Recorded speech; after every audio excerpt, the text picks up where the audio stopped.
Hey guys, how's it going? Hope you're doing well. My name is Crown, and today I'm going to read you some very interesting stories that I hope that you're gonna love. And now, without further ado, let's go!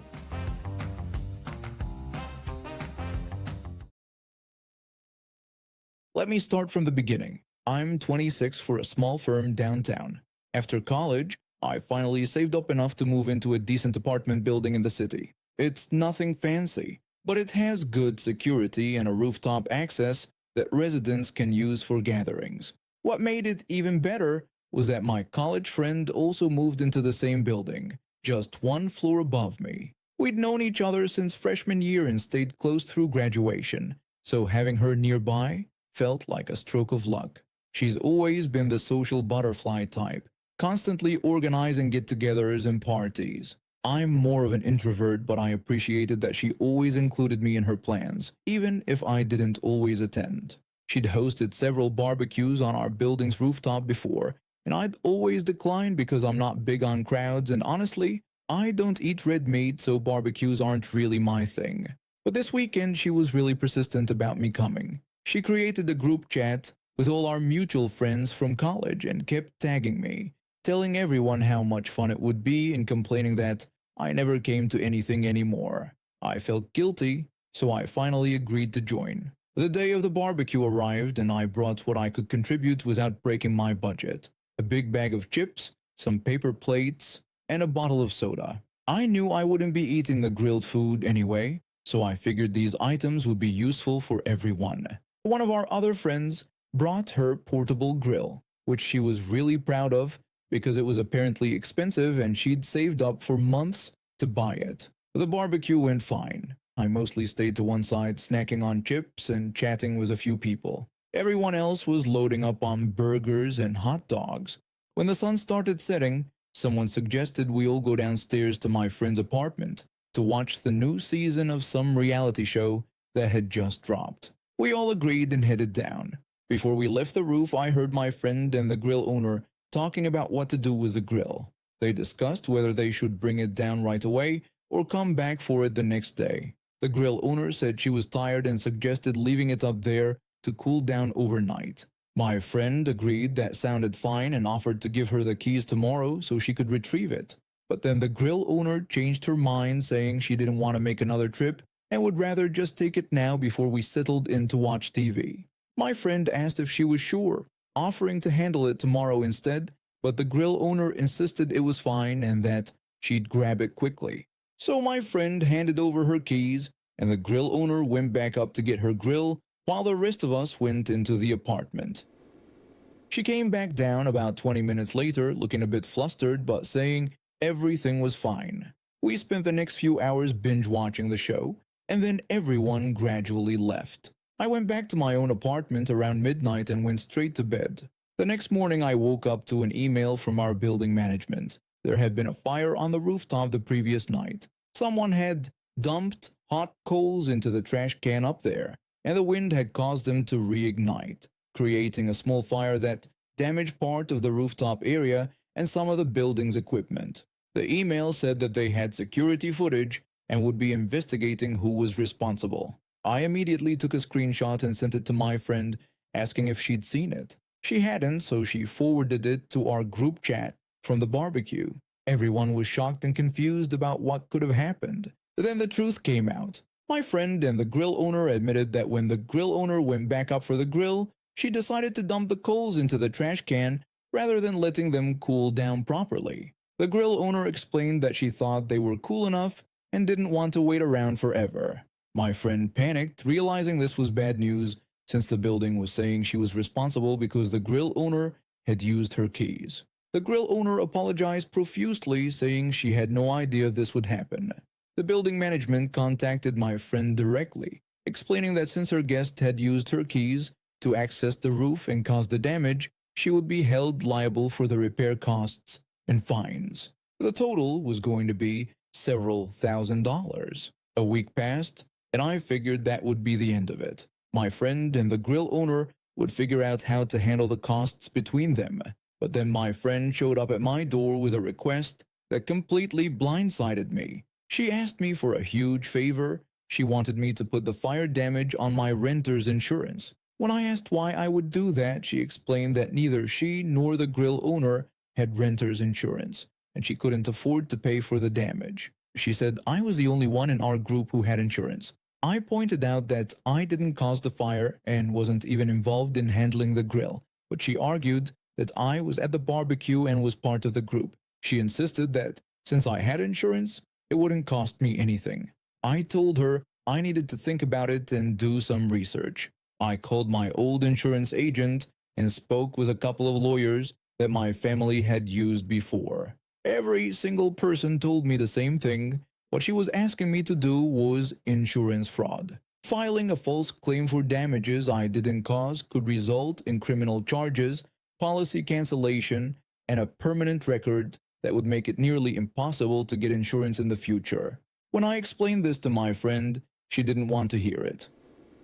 I told her that I had talked to some professionals and they all said this would be fraud and that I could get in serious legal trouble. She accused me of being dramatic and claimed that people do this kind of thing all the time. I said I wasn't comfortable with this and apologized, but explained that I couldn't help her this way. She got angry and asked if I was just going to let her suffer because I was scared of something that probably wouldn't even happen.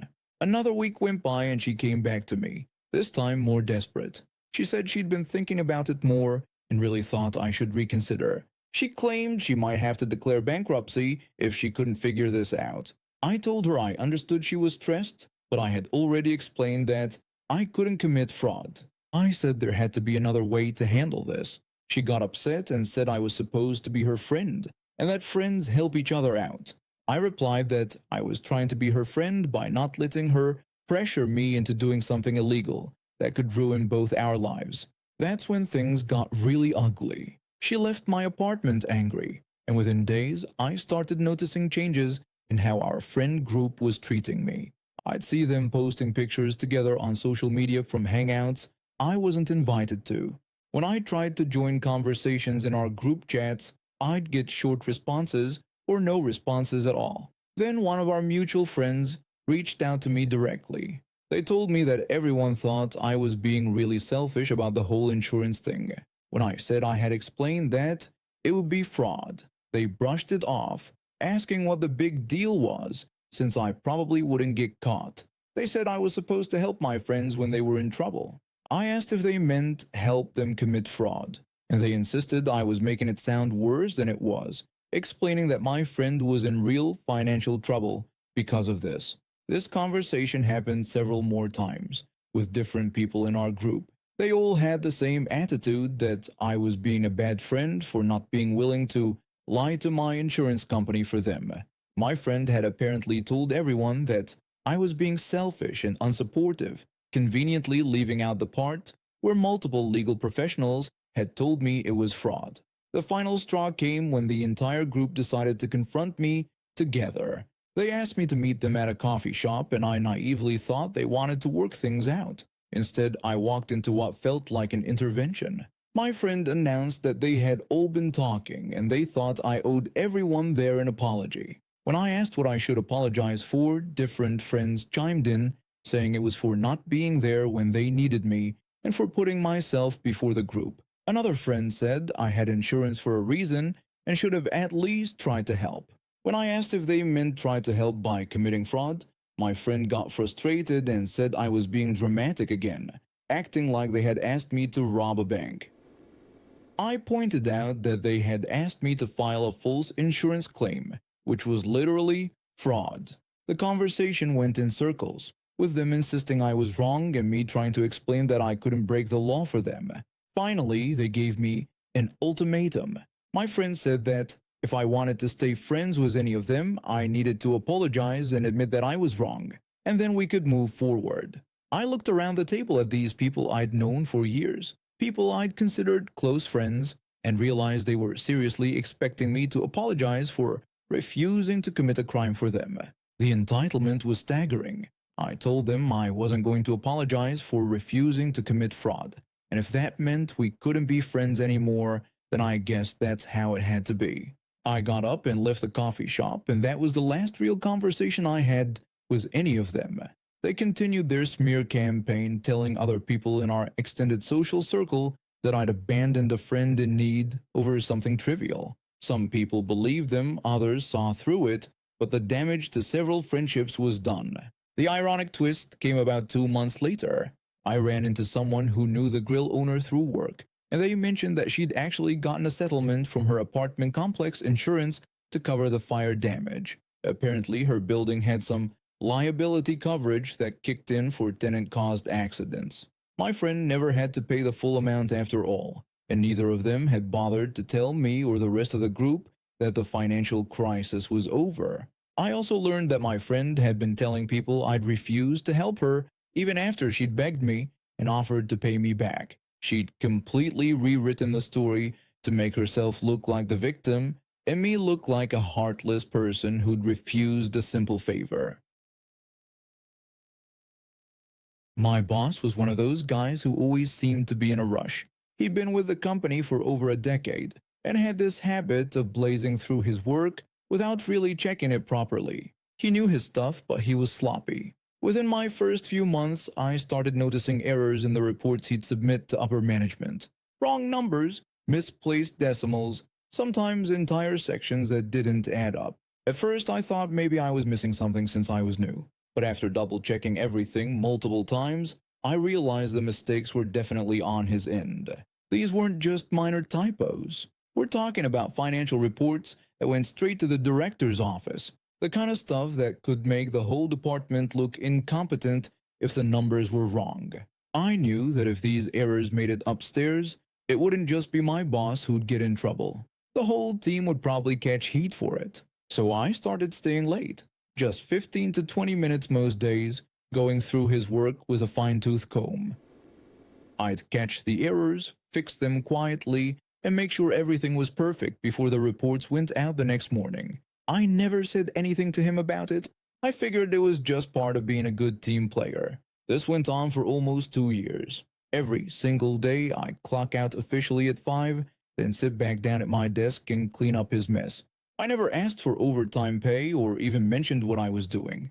I just saw it as covering for the team. My boss seemed to think he was some kind of miracle worker. He'd strut around the office talking about how his reports were always flawless and how upper management loved his attention to detail. Meanwhile, I'm sitting there knowing that without my after-hours corrections, half his submissions would have been complete disasters. Then last month, everything changed. I came into work on a Tuesday morning and found an email in my inbox from my boss. It wasn't just sent to me though. It was an all-staff message that went out to everyone in our department. The subject line read "New overtime policy, effective immediately." The email said that starting right away, no staff member could work any overtime without getting written approval from management first. This included staying late, coming in early, or working through lunch breaks. Anyone caught doing unauthorized overtime would face disciplinary action. He wrote that they needed better control over labor costs and all work had to be finished during regular business hours. He made it very clear there would be no exceptions to this rule. I read that email 3 times. No exceptions. That day when 5 o'clock rolled around, I saved my work, shut down my computer, grabbed my bag, and walked out the door. For the first time in almost 2 years, I didn't stay behind to fix his sloppy work. I'll admit, I felt a little weird about it. Part of me was tempted to stay anyway, just to avoid any potential problems. But then I remembered that email. He'd made it clear that unauthorized overtime would result in disciplinary action. I wasn't about to risk my job over it.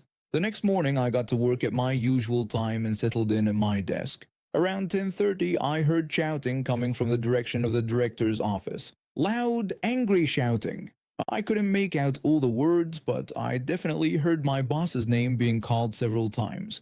About 20 minutes later, my boss came storming back to our section. His face was red and he looked like he was about to explode. He went straight to his office and slammed the door. An hour later, he came out and walked over to my desk. He had this forced smile on his face, but I could see the anger in his eyes. He asked me if I had looked over yesterday's quarterly report before it went out. I told him no, that I had left right at 5 like his email instructed. He reminded me that I usually checked his work before reports went upstairs to make sure everything was perfect. I explained that I used to stay late to do that, but his email the day before had said no overtime without approval. His forced smile got even more strained. He tried to backtrack, saying the email was more about big overtime situations like staying really late or working weekends. He claimed he didn't mean the 15 minutes here and there. I reminded him that his email had said no exceptions. Then he told me he'd just gotten yelled at by the director because there were errors in yesterday's numbers. The client had noticed discrepancies and now the whole department looked incompetent. I said that was unfortunate. He got more frustrated and asked if I was really telling him that I just let errors go through because of some technicality about overtime. I explained that I was simply following the policy he had sent to all staff the previous day about no unauthorized overtime and no exceptions. He stared at me for a long moment. I could see the gears turning in his head when he realized what had happened. Finally, he said that going forward, I would have pre-approval to stay an extra 20 minutes, if needed to review reports. I told him I would need that authorization in writing. His eye twitched, and he asked what I meant. I reminded him that his email had said overtime required prior written approval from management, so I would need written authorization to stay late. He opened his mouth like he was going to argue, then seemed to think better of it. He said he would send me something later that day, but he never did. That afternoon, another email went out to all staff. This one was much shorter and simply told everyone to disregard the previous day's email about overtime policy. It said that all previous protocols would remain in effect. I've been staying my usual extra 20 minutes ever since, fixing his mistakes like always. But now there's a difference. Now he knows that I know exactly what I'm doing for him. And more importantly, he knows that his reports aren't nearly as flawless as he thought they were. Last week, I overheard him talking to another manager about how important it is to have detail-oriented team members who really understand the importance of quality control. He didn't mention that his idea of quality control is having someone else fix his screw-ups every single day. I'm 17 and I've been helping out at my dad's electronics store since I was 12. Not officially working there or anything, but whenever I'm hanging around after school or on weekends, I help customers find what they need. I know every product, every price, and where everything is located better than most of the actual employees. Dad always said I had a natural talent for customer service. Last month, Dad hired this new woman who seemed nice enough during her interview. She was in her 30s, really enthusiastic about the job, and claimed she had retail experience. Dad needed the help since business had been picking up, so he gave her a chance. From day one, this woman acted like she owned the place. She would boss around employees who had been there for years and constantly complained about how things were being run. The other workers started calling her Karen behind her back because of her attitude, but Dad didn't see most of it since he spent a lot of time in the back office handling paperwork and inventory. The incident happened on a Tuesday afternoon. I had just gotten out of school early because of a teacher planning day, so I stopped by the store to grab some money from Dad and maybe help out for a bit. I was wearing my regular clothes, jeans and a hoodie, nothing that looked like the store uniform. An elderly man came in looking confused and overwhelmed. He approached the counter where Karen was standing, but she was on her phone scrolling through social media and completely ignored him. The poor guy stood there for like 5 minutes clearing his throat and trying to get her attention. I felt bad for him, so I walked over and asked what I could help him find. He seemed relieved that someone finally cared and explained that he needed a new charger for his phone but had no idea what kind he needed. I told him it was no problem and asked to look at his phone so I could find him the right one. I took his phone, identified it as an older model, and walked him over to the charging cable section. I found the exact charger he needed and even showed him a cheaper generic version that would work just as well. He thanked me and said I was so helpful, asking if he needed help with anything else.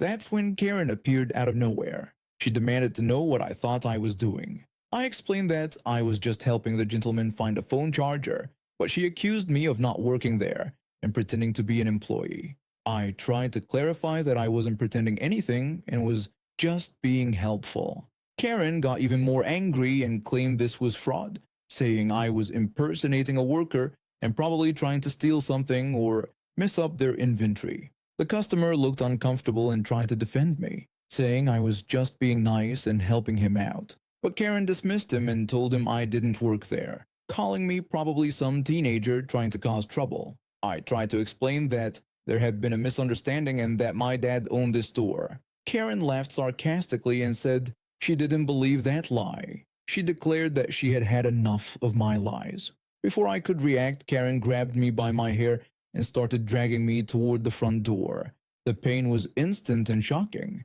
I yelled for her to let go of me and that she was hurting me, but she just yanked harder and said I was getting thrown out right now and that she was calling the police on me for trespassing and impersonating an employee. She pulled even harder on my hair, and I stumbled, nearly falling over a display of phone cases.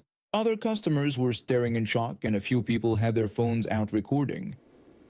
The elderly customer told her to stop and that she couldn't treat a kid like that, but Karen told him to mind his own business and called me a little thief who was getting what I deserved. I managed to break free from her grip, but not before she had pulled out several strands of my hair.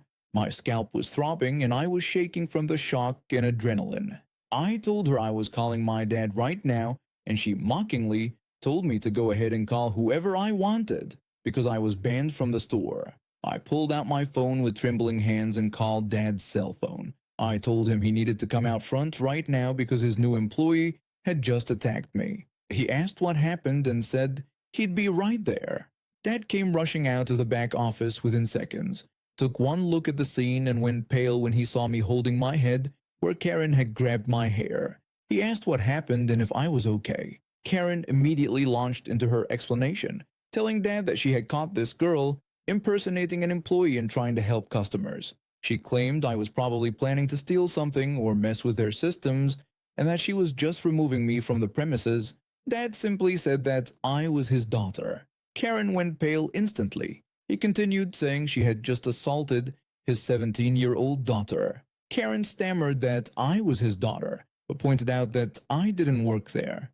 Dad explained that I didn't need to officially work there because this was a family business, and I had been helping customers there for years. He added that everyone who worked there knew who I was. I could see Karen's mind racing, trying to figure out how to get out of this situation. She insisted she was just protecting the store and asked how she was supposed to know who I was. Dad replied that she was supposed to ask questions before putting her hands on a minor and use common sense instead of dragging a teenager around by her hair. The elderly customer who had started this whole thing spoke up and told Dad that his daughter was nothing but polite and helpful. He explained that I had found exactly what he needed and was very professional, while Karen had been ignoring him completely until I stepped in to help. Dad looked at Karen with disgust and told her she was fired, ordering her to get her things and get out. Karen protested that he couldn't fire her for this because she was doing her job. Dad replied that her job didn't include assaulting customers or his family members and that security cameras had caught everything. He announced he was pressing charges. Karen called pressing charges ridiculous and claimed it was just a misunderstanding. Dad corrected her, saying she had put her hands on his minor daughter and caused physical harm, which was assault, not a misunderstanding. Karen started panicking then, realizing how serious this had become. She begged him not to fire her, saying she needed this job and had made a mistake. Dad told her she had made a choice and now had to live with what happened next. Dad called the police right there in the store. When they arrived, they reviewed the security footage and spoke to several witnesses, including the elderly customer. Karen kept trying to explain herself, claiming she was just protecting the store and didn't know I was the owner's daughter. The officer told her it didn't matter whose daughter I was because you can't put your hands on a minor like that, especially not by grabbing her hair and dragging her around. Karen insisted she thought I was impersonating an employee, but the officer pointed out that according to witnesses, I was helping a customer find a product, which wasn't impersonating an employee but being helpful. They arrested Karen right there in the store. She was crying and begging Dad not to press charges, but he was done with her. He told the officers that she had hurt his daughter and terrified his customers and he wanted her prosecuted to the full extent of the law. The whole thing was surreal. One minute I was helping a nice old man find a phone charger, and the next minute I was watching a grown woman get arrested for attacking me. Karen ended up being charged with assault on a minor and disturbing the peace. The story made it to the local news because someone had posted the security footage online and it went viral. Karen's mugshot was all over social media, with captions about entitled employees who attack their boss's kids. The court case was pretty straightforward. The security footage was clear, there were multiple witnesses, and Karen's own statements to the police showed her aggressive attitude.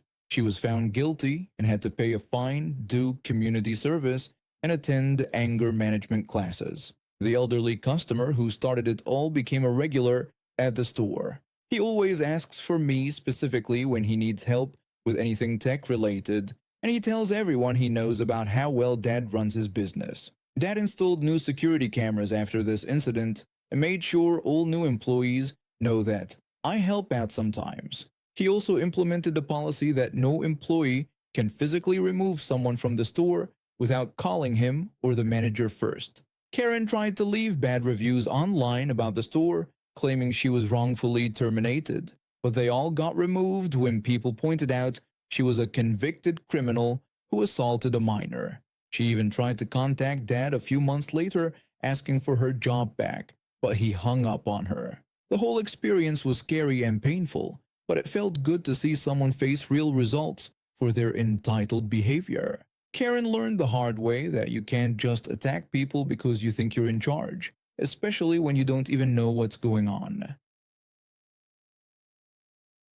I'm 25 now, and I've known I was adopted since I was old enough to understand what that meant. My parents were amazing about it. They never made it seem like a secret or something shameful. They adopted 3 of us kids over the span of 4 years. My older brother came first when he was 2, then me as a newborn, and finally my younger sister when she was 6 months old.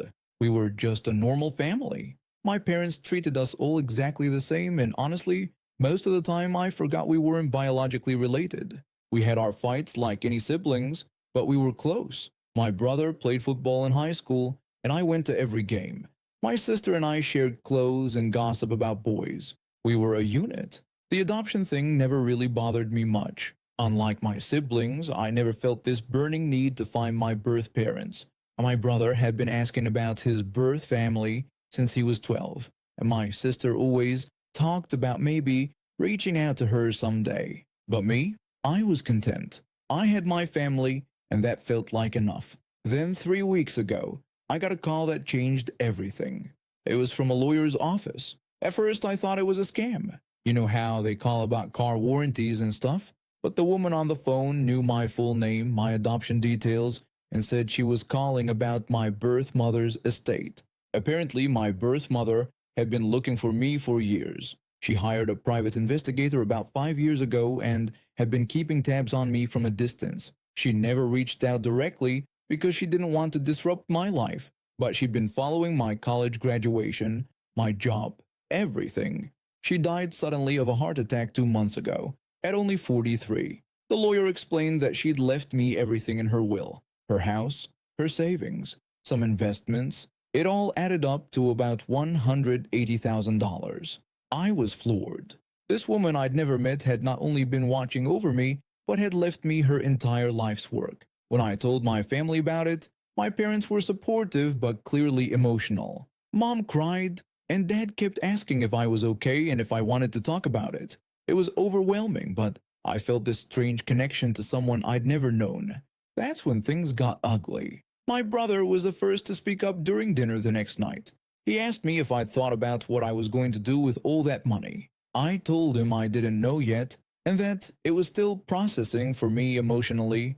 Then he said something that made my stomach drop. He said it seemed unfair that I got this huge windfall just because of luck. My sister jumped in and agreed with him.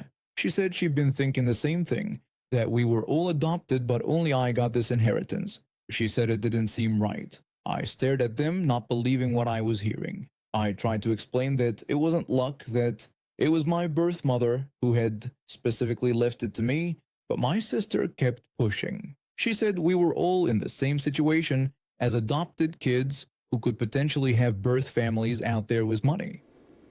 Then my brother really crossed the line. He said the fair thing would be to split it 3 ways since we're family.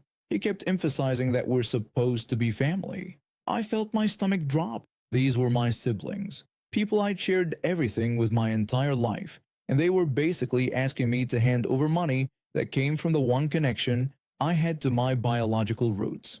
I asked them if they were serious. This woman was my birth mother, not theirs. That's when my sister got nasty and accused me of playing the real family card. She said it was rich coming from me. My brother tried to sound reasonable, saying he wasn't trying to be a jerk, but that $60,000 each would help all of us. Then he called me selfish for keeping it all. I looked at my parents, hoping they'd step in, but Dad just looked uncomfortable and Mom was staring at her plate. They weren't going to help me. I told my siblings that this was selfish behavior on their part. This woman had spent years looking for me. Specifically, she left it to me because I'm her son. I asked how that could possibly be selfish. My sister shot back that we're supposed to be family and families share. My brother piled on, saying it wasn't like I'd earned the money or anything. It was just money that fell into my lap. That's when I lost it a little. I told them that both of them still had birth families they could contact. They'd talked about it for years. I pointed out that this inheritance was literally the only connection I'd ever have to mine because she was dead. My sister said that wasn't the point, and my brother kept insisting that it wasn't fair to the rest of us. Finally, Mom spoke up and suggested we all take some time to think before anyone said something they'd regret. But the damage was already done. The next few family dinners were tense and awkward. My siblings would barely look at me, and when they did talk to me, it was cold and formal. They started having conversations that stopped when I walked into the room. My sister even made a comment to Mom about how some people change when money gets involved. The worst part was when I overheard my brother on the phone with his girlfriend. He was telling her that he thought it was messed up how we grew up together and shared everything. But now I was acting like I was better than them because some random woman left me money. That really stung because it wasn't true at all. I wasn't acting better than anyone. I was just trying to process this huge emotional bombshell while they kept pressuring me to give away what felt like my only link to where I came from. I finally decided I'd had enough and called a family meeting. I told everyone we needed to talk about this inheritance situation because it was tearing our family apart. My brother sarcastically asked if I was finally ready to be reasonable. I told him I'd been reasonable the whole time, but what I wasn't going to do was let them guilt me into giving away something that belonged to my birth mother. My sister groaned and said there I went again with the my birth mother thing. I got frustrated and told her yes, it was my birth mother. She wasn't their birth mother. She didn't leave them anything because they weren't her children. I was. My brother dismissed this as just a technicality. I told him it wasn't a technicality, it was reality. I pointed out that both of them had spent years talking about maybe contacting their birth families. I told them this was their motivation to actually do it. Maybe their birth families would leave them money too. My sister said that was completely different and I knew it. I asked her how it was different. I explained that they had birth families out there, but I had one and she was gone. This inheritance wasn't just money to me, it was the only thing I'd ever have from her. That's when Dad finally stepped in. He said I was right and that the inheritance came from my biological mother. He said it was my decision what to do with it. Mom backed him up. She said they'd raised us all to treat each other fairly, but this wasn't about fairness between siblings. She explained that this was about respecting where this gift came from. My brother asked if they were taking my side. Dad said they weren't taking sides. They were pointing out that my siblings were being unreasonable. He asked them if they would expect me to share inheritance from our adoptive parents with some random person just because they were adopted too. My sister protested that it wasn't the same thing. Mom told her it was exactly the same thing. She said family connections matter, whether they're through adoption or biology. My siblings didn't like that answer, but they couldn't really argue with it. The room got quiet, and I could see them both thinking. Finally, my brother spoke up, but his tone was different. He admitted that maybe they'd gotten carried away. He said it was just a lot of money. My sister agreed and mentioned that things had been tight for her lately with student loans and everything. I realized then that this wasn't really about fairness or family principles. They were both struggling financially and saw this as a solution to their problems. That didn't make their demands right, but it helped me understand where they were coming from. I told them I understood that money was tight for both of them, but I explained that this wasn't lottery winnings or something I'd earned at work. This was from a woman who gave birth to me and then spent years wondering if I was okay. She left me this because I'm her son, not because I deserved it more than them. I paused and asked them both if they were in my position. Would they really split inheritance from their birth parent with people who weren't related to them? My sister looked down at her hands. My brother was quiet for a long moment before admitting he probably wouldn't. My sister agreed that she wouldn't either. The tension started to ease after that conversation, but things weren't back to normal overnight. It took a few more weeks of family dinners and regular conversations before we felt like siblings again instead of people fighting over money. I did end up using some of the inheritance to help my sister with her student loans and my brother with a down payment on a car he desperately needed. Not because I owed it to them, but because that's what family does when they're able to help. The difference was that it was my choice, not something they demanded or felt entitled to. The whole experience taught me that even the closest families can get weird when money enters the picture. But it also showed me that my parents really did raise us right. It just took a little time for my siblings to remember that. I work in IT support for a mid-sized company, which means I spend most of my day troubleshooting network issues and explaining to people why turning it off and on again actually works. After 8 hours of dealing with technology problems, the last thing I want is more tech drama at home. But apparently, the universe had other plans. 6 months ago, I moved into this townhouse complex because the rent was decent and it seemed quiet enough. The walls are thin, sure, but I figured I could live with hearing the occasional TV or conversation. What I didn't expect was living next to someone who thinks Wi-Fi signals have feelings. My neighbor is this woman in her late 50s who dresses exclusively in tie-dye and has more crystals in her living room than a New Age gift shop. The first time we met, she told me my aura was too digital because I was sitting on my front steps with my laptop answering work emails. I thought she was just being quirky, maybe a little eccentric, harmless enough. Over the months, I've gotten used to her weird comments. She's mentioned that my microwave is angry and that my cell phone is screaming at her plants. I usually just nod and change the subject. Live and let live, right? But last week, she crossed a line I didn't even know existed. I had just upgraded my internet because working from home requires a reliable connection, and my old modem was practically ancient. The new one was faster, stronger signal, the works. I was actually pretty happy about it until she showed up at my door.